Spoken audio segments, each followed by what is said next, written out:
What's going on, guys? Welcome back to RC4wd. I'm fresh, just got home from Beat the Creek and Crawlfest and Juicebox Hobbies. 3 weeks on the road is way too much, but I'm happy to come home to a new rig. RC4 Drive has updated the Blazer. We kind of all knew it was coming. They slowly discontinued the Blazer body sets and have added all the updates that they put on the Scottsdales. So I don't know if it has the door panels. I can't see it in any of the pictures. It doesn't say anywhere on it. Surely it does. But we've got all the new chassis upgrades. We've got the softer leaf springs. We've got the K44s with the XVD shafts in the front, which are the proper axle for a square body truck. We've got 1.9 rally wheels with a black ring. So I was told all of the chrome parts were actually molded in black and then painted with the body. So it's not any like chrome underneath that's going to flake off and stuff over time if you scratch it and beat it up. It's actually real painted parts. We've got black scale hubs. We've got, I said, the new leaf springs. I'm repeating myself already. Light kit and hopefully door panels. And also we've got the new engine bay in this as well. Already decked out with the wiring kit. So not much else to talk about outside the box. You can see the engine bay picture. I am curious to see that bright yellow bow tie on the front. See if that's what that looks like in person. Same old RTR stuff though. We've got the same 45 turn motor, twister high torque servo. What is it called? The Outcry 3 waterproof ESC and nickel metal battery, XT60 plugs, and the basic wall charger. The basic 3-channel radio that we always get. It works. It's great to use right out of the box with the 3rd channel, so you can control your lights or a winch if that's your plan of action. So, super soft flex leaf springs. Already covered that. Let's get this thing open. Another one of these. I don't think the pictures are going to do it justice. Seeing how the black finish and the red finish and the blue finish have been on the Scottsdales and the white Toyota, I think this is going to look spectacular. But the pictures, they always, I don't know, they're just fresh made trucks. They don't set low enough. The angles black's really hard to take pictures of anyway. So I'm excited to see it out of the box. So without further ado, let's get this open. All right, so as with all the new trucks, they've been coming assembled, or partially assembled. We still have to mount the inner fenders, which we do have a set of those here, already painted black.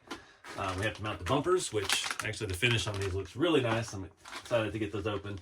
We've got our radio batteries, and wall charger in that. Got our instruction booklet with all of the sticker set. We got a for sale sign. 1800 or best offer, I'll take it. Lots of new stickers, it looks like. We got some scale, newer, modern Chevy bow ties. We've got the old G Flames, kind of the retro looking RC4wd drives. We got K5 Blazer stickers. We got Cheyenne stickers. We got GM stickers. That one says I used up all my sick days, so I called in dead. All right. Yep. All right, anyway, that's that. Paperwork out the way, that out the way. I got the chassis out first.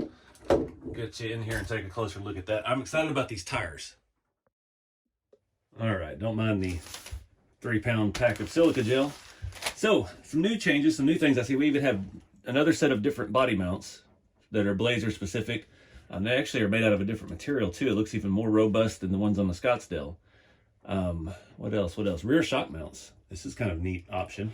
We've got these little hoops right here. They are made of the same plastic as the body mounts. This has the lift blocks on it. So I'm thinking, I've got a different plan for this truck. So you remember my red truck, the Scottsdale, I've got set up as kind of a show truck. I'm going to drive it. I'm just getting there. But it's going to be more of a pretty truck. And my blue truck, I made too nice to drive. I drove it at Crawlfest, but I love the Blazer. So I've got my old blue Blazer that I've just beat the snot out of. I drove it at Beat the Creek on Trail 9, which was the extreme creek trail, and I just love it. Leaf spring truck like that was just total blast. So I'm thinking this is going to be my new beater truck. And I'm not going to go out and, comp it or anything silly like that, but I just want a new regular driver. So we're going to build this one up as an actual driver, and we're not going to care if it gets scratched. I haven't seen the body yet, but it's got lots of upgrades, lots of new stuff.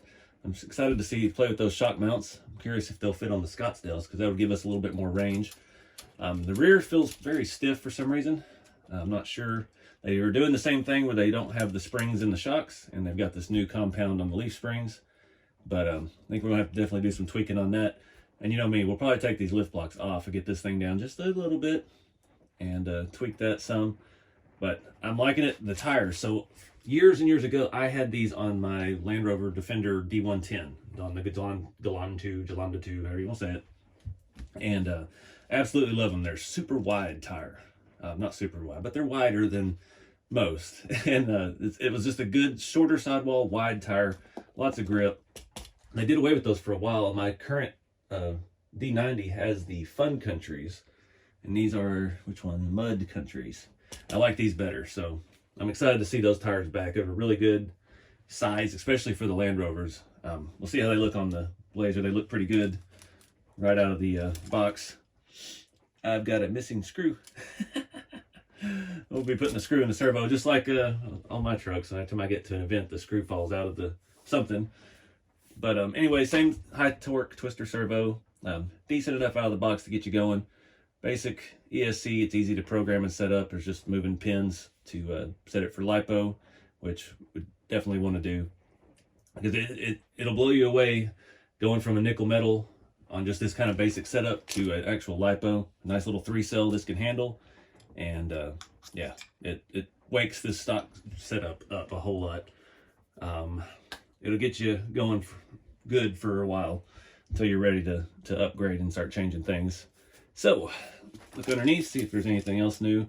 Like I said, we've got the K44s with the XVD shafts made into them. So that is nice. No need to upgrade any of that anymore. We still got the standard transfer case skid plate. Curious how that body mount. Oh, the screw's going from this side. One of them does. Okay, I see what they did there.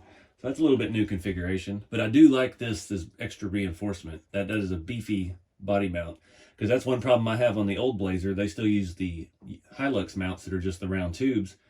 And the body starts wiggling around at the back and it starts wearing those out and pulling the screws out and stuff like that. So definitely an improvement there with that design. Because they don't have the post on the back like they used to. Because my Blazer, I have to still run the post on the back. So definitely much improved there. Curious, I'm already looking at redesigning the front suspension. You know how I do it.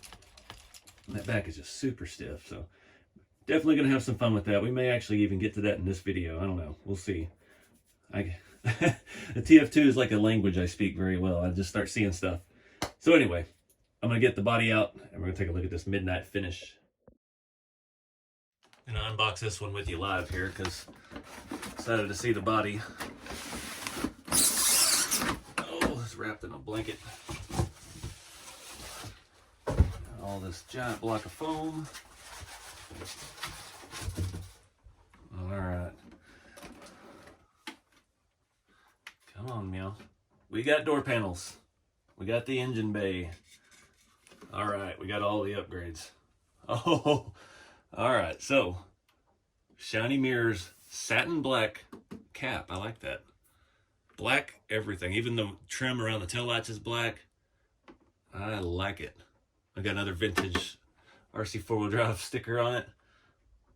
All right, so we got the fixed interior with the dash raised. We've got the door panels. Look at that front end. That looks pretty good. Check out the engine bay. Very nice. Very complete truck. It's crazy how far they've come with this stuff. I like it. All right. All right, so let me get this mess cleaned up, and we'll start putting bumpers and stuff on and walk you through some of that. Just real quick, I set it up here. I'm looking, this body isn't like the Scottsdale. It doesn't have that sparkle to it. It's actually just a gloss black. Doesn't appear to have any glitter effect to it. I guess that's part of the midnight edition. All right, so I got our little bag of stuff out and opened up. I went ahead and put the pins in the receiver, moved it to forward, brake, and reverse, and LiPo, because we're going to be hopping it up. Got some screws out. Put the instructions away. We're going to put the front bumper on, the rear bumper on. I don't remember which size is which. Comes with a plethora of these coarse thread screws, mostly 8s, which I think the front needs, and the longer ones for the rear too. So get a few of these out.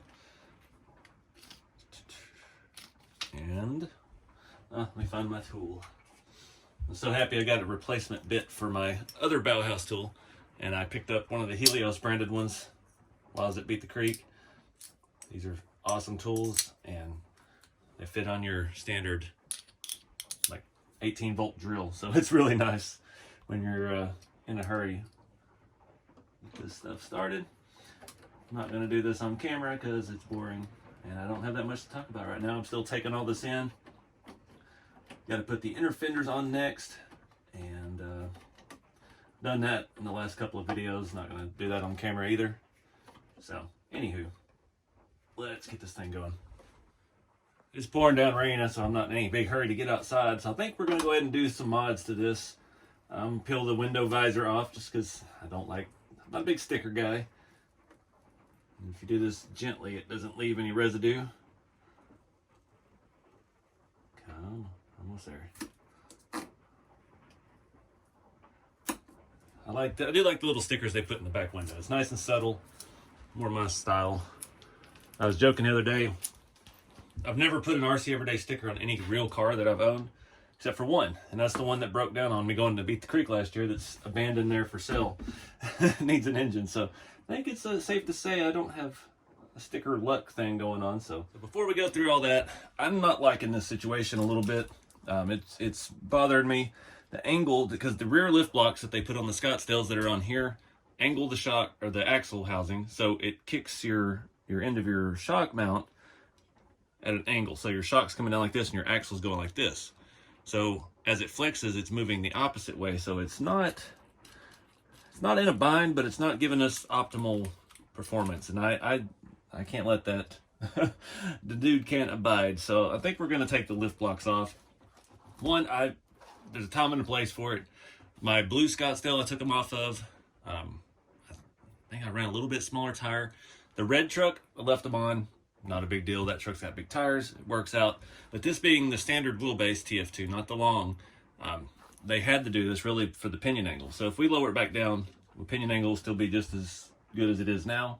And we'll get that rear diff situated right in a much better position. And we may take off one of the leaves on the back. We'll just see how it feels once we get everything corrected. Because this angle on your leaf springs right here is not going to work well. And again, look, these will all break in as you drive, but honestly, it needs to be like that low. So I think we can get all that worked out. So I'm going to start taking that apart, and I'll show you what we take out.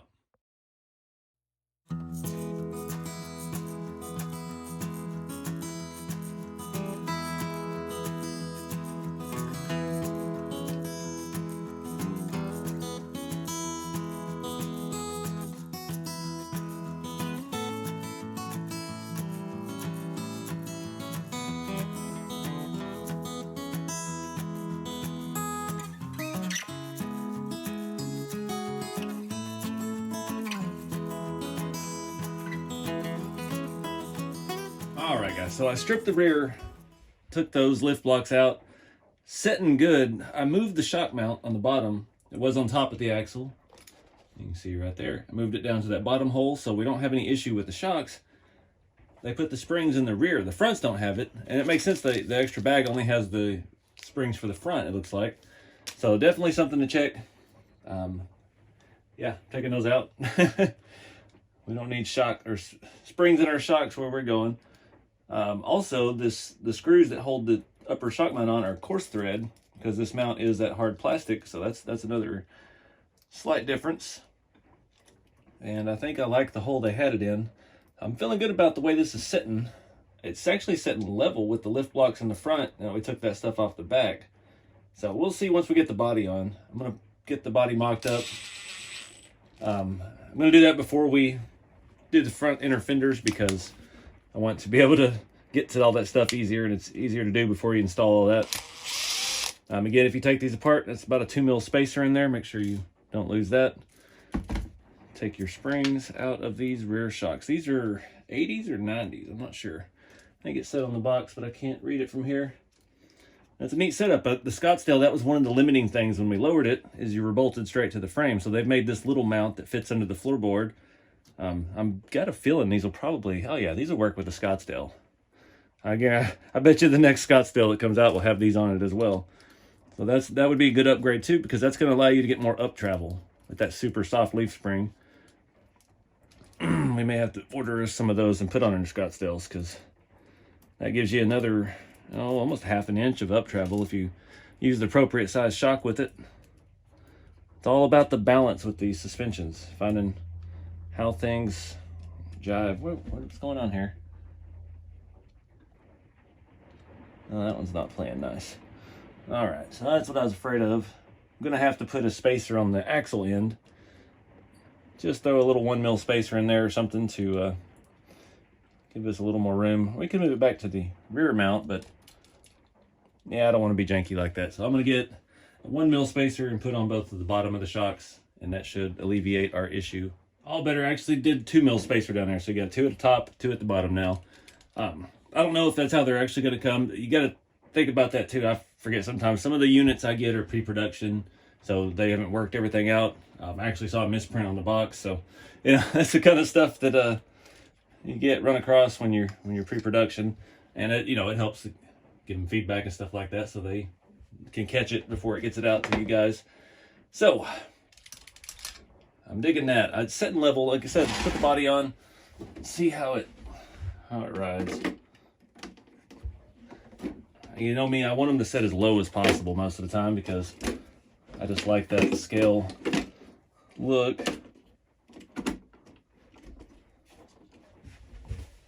All right, everything's looking good back there. Body mounts are not lined up. All right, that looks good. Yeah, I think we got to lose the blocks in the front, just in case. These tires are going to rub a little bit, but I think it's going to look better all around. All right, so learn something new. So with this new engine bay, we can't go back to like our old school Delon 2 front hoops and just raise the shocks up. So if we take those off, our shocks are going to be pretty well bottomed out, and it's going to really limit the travel. Right now, they stop it right at, we still got a 1/4 inch before the servo horn hits the axle. So I think we're going to rock it like it is. I'm going to pull the side sliders off. These are the Marlin sliders. I'm just not a fan of the plastic sliders on that. I'm all about the scale look. Yeah, we'll put that, get the body actually mounted up and see what this all looks like. See how it sets. Because even with it mocked up just a minute ago, it sets pretty level. So even though we lowered the back. So I think with the extra weight, because that's another thing that's changed too, is having that engine bay. That's a significant amount of weight in this body. And it's got a pretty thick paint job. It adds weight. The interior, we have door panels now. Yeah, so these are not lightweight trucks. So that's what's really going to help those leaf springs flex out and do their thing. So it looks like I got to pull. Yeah, I'm going to have to pull the electronics tray off to get to all the screws. Or we might be able to get it from the bottom. But yeah, I'm going to take the sliders off, get the body mounted up. We'll get a good look at it.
Alright guys, it snowballs. It always does with these things. I've got it tuned to my liking now.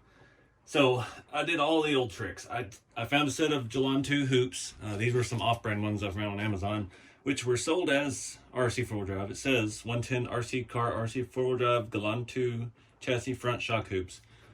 I thought it was RC4wd drive. I got some off-brand, so modified them. It was just a little, I mean, we're talking maybe a 1/4 inch in the way of the front side of the engine bay. And I've got it pretty close. It sits pretty much right on them, so that will be another point supporting the body. I don't think it'll be any issue. I did remove the front blocks you saw there in the high speed. I can't not do that. It was starting to settle a little bit, and the front was setting up, and I'm not about that squat life. So the back still seems very springy, but I'm leaving 2 leaves back there for now because 1, we're going to put a battery on it. 2, like I said, the topper and stuff is heavy, so I think it'll break in quick. The front feels fantastic, and now that's about as far as we'd flex before. Now we have all that. Now, are we going to rub the fenders? Most likely. That is something I just checked too. They did not change the fender openings on the Blazer like they did on the truck. The truck is like, I think, a 1/4 inch wider to the back, and they did not make that change on the Blazer. Don't know why, but it is what it is, so that's what we're working with.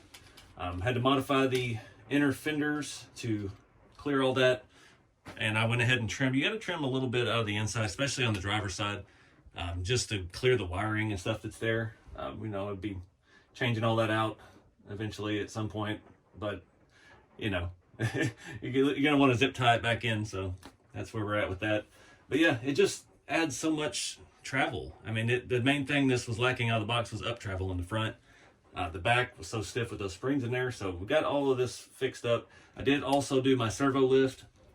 Once you get the thing lowered, the servo horn hits the top of the axle pumpkin, so now we can go a little bit further, but now with this shock setup we have ultimate flex. So gotta let the springs break in, but we gotta get this thing back together. I hadn't even powered it on yet to look at the lights and stuff. I'm thinking it's gonna look good. I'm excited. I'm actually kind of liking these 1.9s. You know me, I'm a 1.55 guy, but I'm kind of digging these with the black ring. It just looks cool. So yeah, let me clean up some of this mess, get the body back on, get a battery in it. We'll see how it sits. One last thing, I wasn't gonna do it, but I've trying to put this all together with these inner fenders and screws and stuff. I was not having a good time, so got my battery in here. It's the only one I have with XT60. It's a little big, but we did the grub screws in the body mounts. One thing now that these I've learned with the Scottsdales, since I've had them on the shop trucks and everything, when you go to pull the sides out, just don't pull too much because the door panels are just glued in. I had one of my Blazers come apart on the trail. My blue Blazer door panels came loose because of the way it rolled, and yeah, it's not really as secure as this full screws holding the body on, but it makes it a whole lot easier to get the thing in and out. All right, get our front end tucked in place. This is the challenging part. Got our light wiring all stretched out now, so we'll fix that. I wish there was like a quick disconnect. I've seen some brand had that. It had some little thing where the body just set on a sensor on a magnet and it automatically connected the lights when you got there. All right, so this body does have a lot of paint on it. I had to do that. I had to drill out the fronts to 7/64. The backs were even thicker, so I ended up having to go up to what is this one? 1/8 to get that to go around. I'd already run screws to the body once too, so I don't know. Everything was looking good. We were hung up on the bumper bars on the back. I don't know why they still put those on there. Nobody really mounts them that way that I've seen. So anyway, let's flip it over and see what it looks like.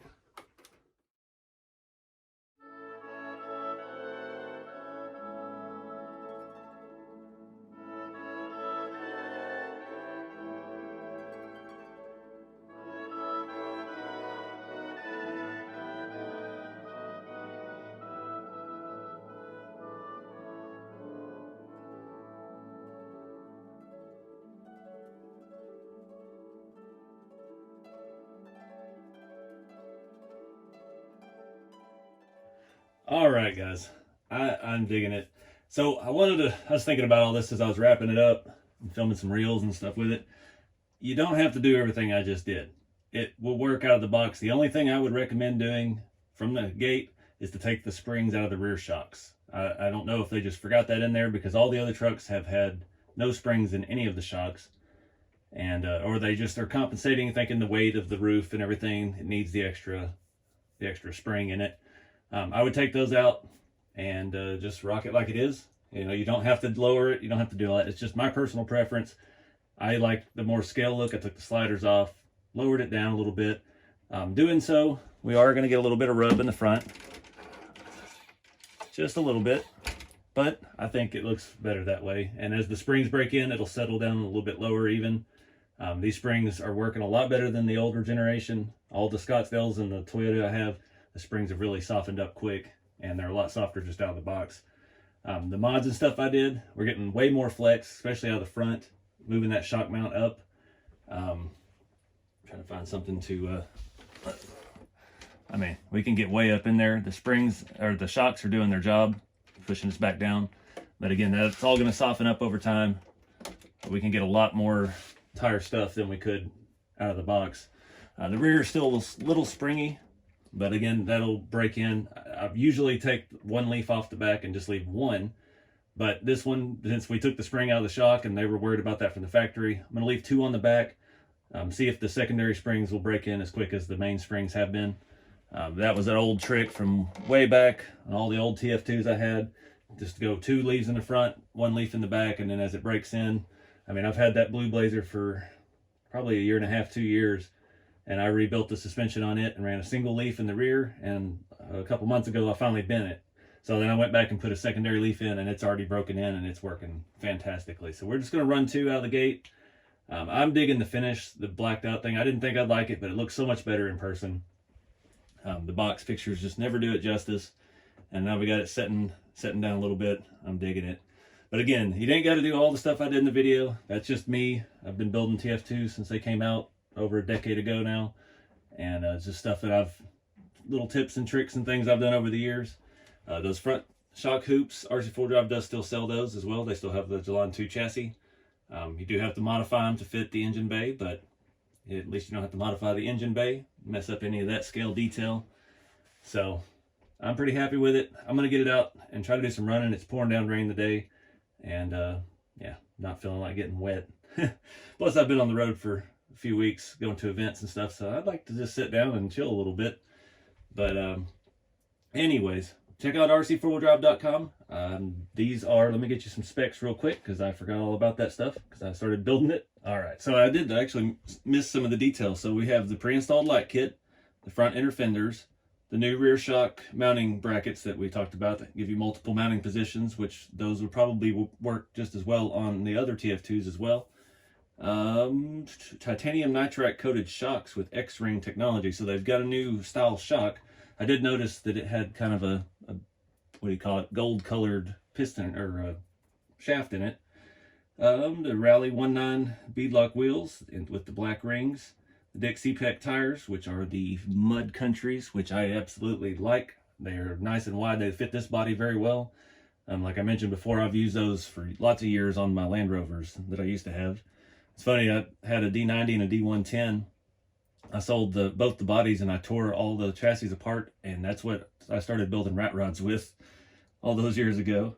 Opening hood, engine bay with dress-up kit, matte finish on the topper, black trim, mirrors, bumpers, wheels, grille, light bezels, side markers, and tail lights, molded in black and painted in black. So scratch and it'll still be black underneath. And retail price is going to be $569.99. Comes ready to run from RC4wd.com. So again, get out there and have some fun with the hobby, guys. These are a great way to get into the scale side of the hobby. That's something still going to events, finding, new areas, new groups and stuff. But I forgot Beat the Creek is still, that part of Kentucky is still more crawler oriented. I had a lot of people say to me, I just don't know about those hard bodies on the trails. I think I'd just destroy it. And, I get it. It's a different genre basically. What this has turned into for me is basically I'm just building running, driving model cars. That's all it is. It's about how detailed you can get. Working in 10th scale, it's easier to get more detailed because it's not as tiny. It's easier to get your hands on stuff and make little tiny stuff like brake lines and things like that. So it's just a different tactic. Some people don't like building model cars. Some people like Lexan and rock crawling and comp crawling and all that stuff still. That's it. There's a genre for everybody, you know. So I appreciate everybody watching. Check out RC4wd Drive for these trucks, and stay tuned to see what we do with it. Because I don't know why I love driving the Blazers. That's my favorite beater truck, and I drive it more than anything anymore, now that Old Red is kind of retired on Hilux. So, anywho, we'll see what happens to this one down the road, but keep it scale, guys. I'll see y'all next time.